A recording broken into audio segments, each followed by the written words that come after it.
Hello guys, welcome to our channel. और इस video में हम सीखने वाले हैं क्लास 12 सब्जेक्ट बायोलॉजी का चैप्टर नंबर 1 का। ये हमारा पहला लेक्चर है और इसमें हम 3 छोटे छोटे टॉपिक्स को कवर करने वाले हैं।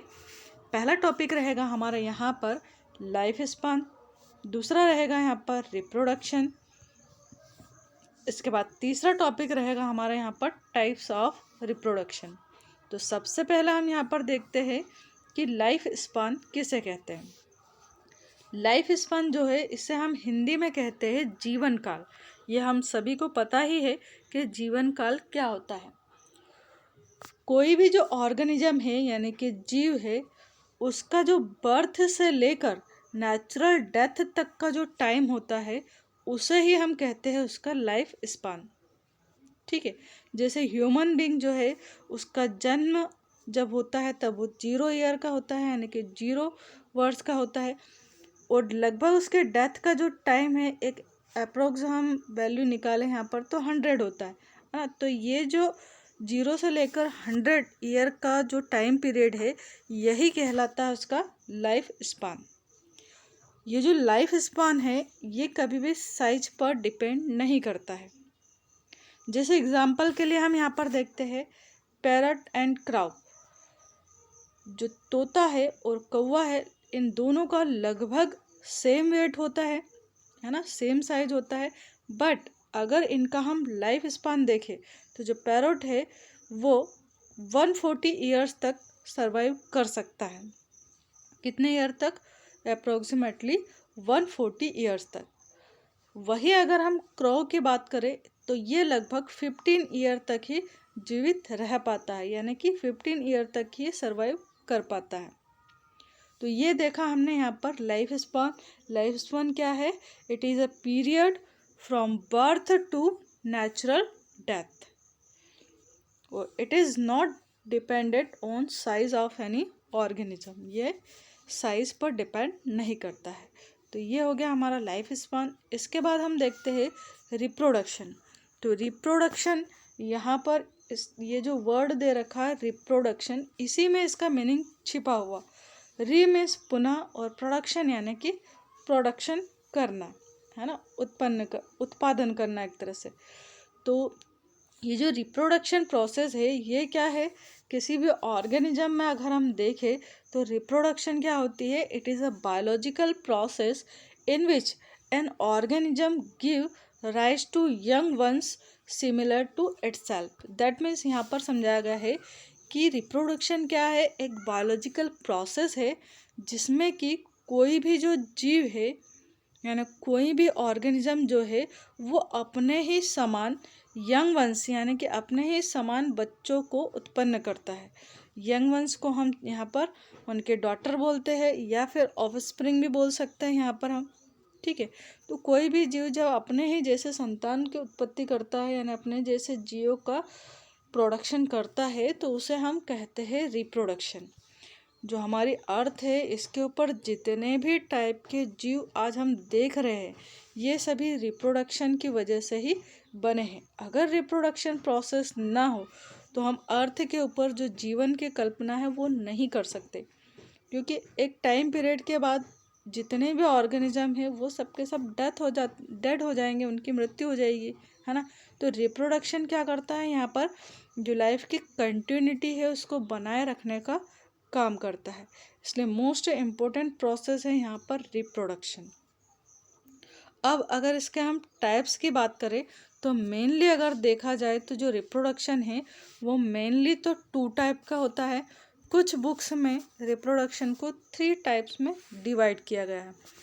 पहला टाइप है यहाँ पर एसेक्सुअल रिप्रोडक्शन, दूसरा है यहाँ पर सेक्सुअल रिप्रोडक्शन, और थर्ड जो टाइप होता है वो वेजिटेटिव रिप्रोडक्शन के नाम से दिया हुआ मिलेगा आपको कुछ बुक्स में। जबकि एनसीईआरटी में जो है ये मेनली यहाँ पर 2 ही टाइप्स बताए हैं, और जो वेजिटेटिव रिप्रोडक्शन है वो एसेक्सुअल का ही एक पार्ट है। ठीक है, वेजिटेटिव जो रिप्रोडक्शन है वो किसके अंतर्गत आता है? तो ये एसेक्सुअल रिप्रोडक्शन के अंतर्गत ही आता है, और वेजिटेटिव रिप्रोडक्शन जो है वो मेनली प्लांट्स में ही पाया जाता है। जैसे अदरक है, हल्दी है, गन्ना है, इन सब में जो रिप्रोडक्शन होता है वो कौन सा है? वेजिटेटिव रिप्रोडक्शन, जिसमें कि प्लांट्स के किसी पार्ट को काट के ज़मीन में लगाया जाता है और वो ग्रो करके एक नया प्लांट बना देता है, उसे हम कहते हैं वेजिटेटिव रिप्रोडक्शन। यहाँ पर हम डिटेल में स्टडी करते हैं एसेक्सुअल रिप्रोडक्शन और सेक्सुअल रिप्रोडक्शन के क्या फीचर्स हैं यहाँ पर। तो अगर हमने यहाँ पर एसेक्सुअल रिप्रोडक्शन को अच्छे से अंडरस्टैंड कर लिया तो जो सेक्सुअल रिप्रोडक्शन है ये अपने आप हमें याद हो जाएगा। क्यों? क्योंकि इसके ये जो एसेक्सुअल और सेक्सुअल है ये दोनों एक दूसरे के जस्ट अपोजिट है लगभग।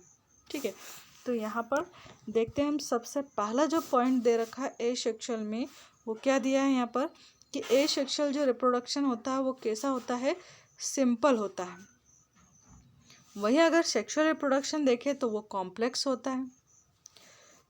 एसेक्सुअल जो रिप्रोडक्शन है वो कैसा होता है? सिंगल पेरेंट इन्वॉल्व होता है।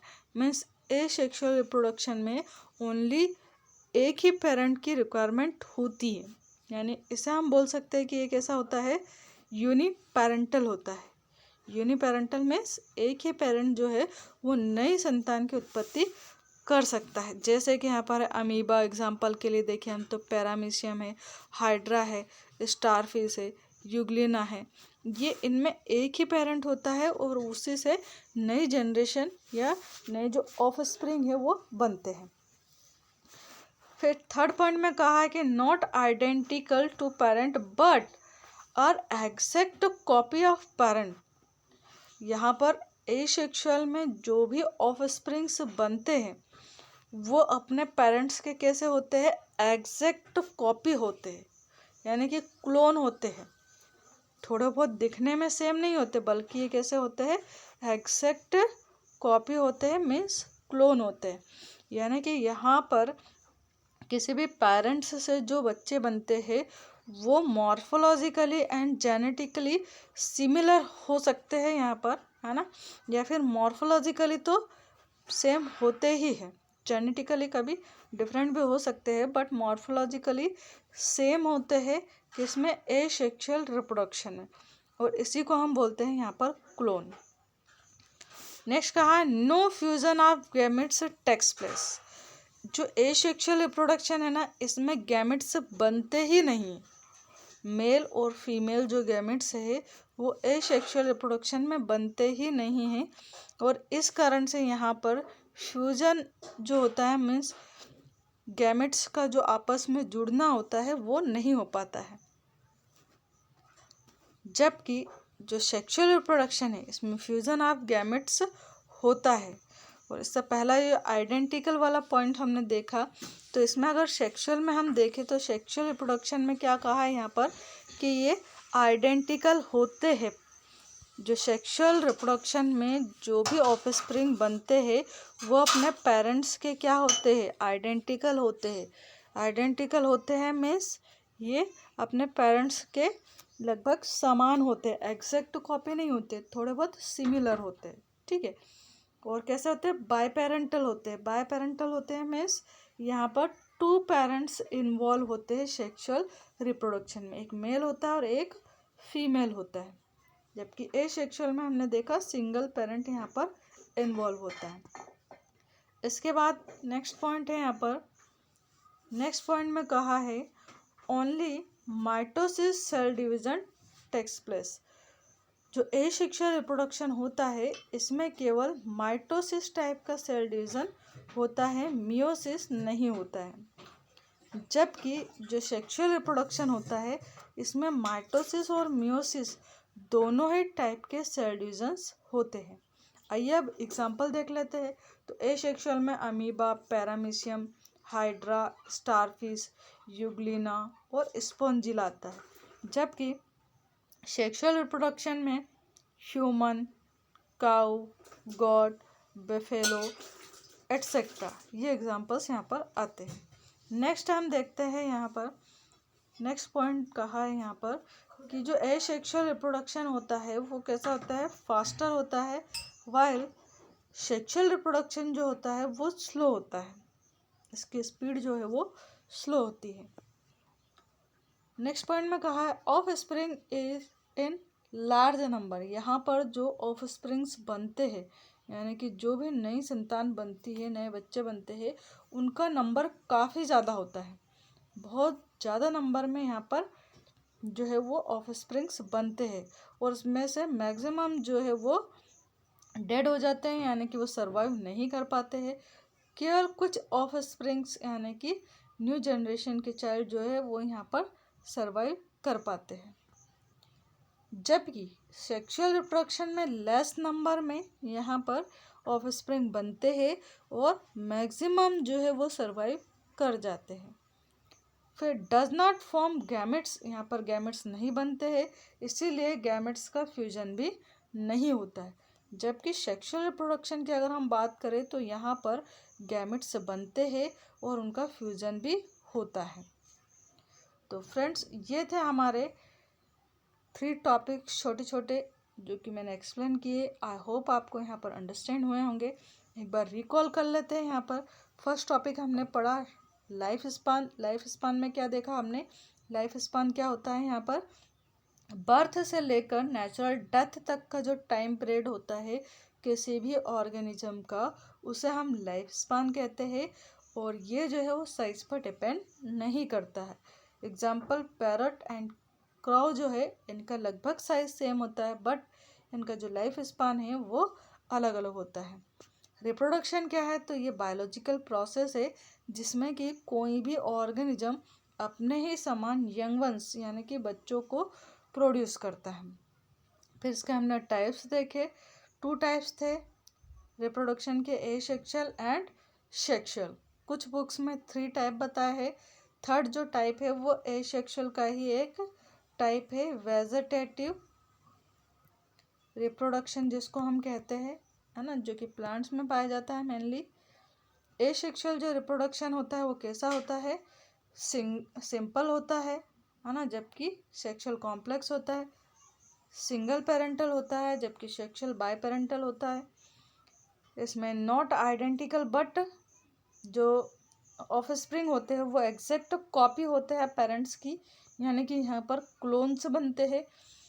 जबकि सेक्सुअल रिप्रोडक्शन में क्लोन्स का फॉर्मेशन नहीं होता है। लगभग सेम चाइल्ड आते हैं बट एग्जैक्ट सेम नहीं आते हैं। गैमेट्स का फ्यूजन यहाँ पर नहीं होता है। No fusion of gametes takes place. Well, sexual reproduction में fusion of gametes takes place होता है। एसेक्सुअल रिप्रोडक्शन में माइटोसिस सेल डिवीजन होता है, जबकि सेक्सुअल रिप्रोडक्शन में यहाँ पर माइटोसिस और मियोसिस दोनों ही टाइप के सेल डिवीजन्स पाए जाते हैं। एग्जाम्पल हमने देखा एसेक्सुअल में amoeba, paramecium, hydra, starfish, Euglena और स्पॉन्जिला है। जबकि इधर सेक्सुअल रिप्रोडक्शन में human being, cow, goat, buffalo etc।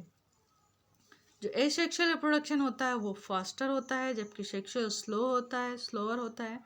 Of spring in large number बनते हैं, मतलब बहुत सारे नंबर में यहाँ पर ऑफ स्प्रिंग बनेंगे, जबकि सेक्सुअल में लेस नंबर में बनते हैं और ज़्यादातर सर्वाइव कर जाते हैं।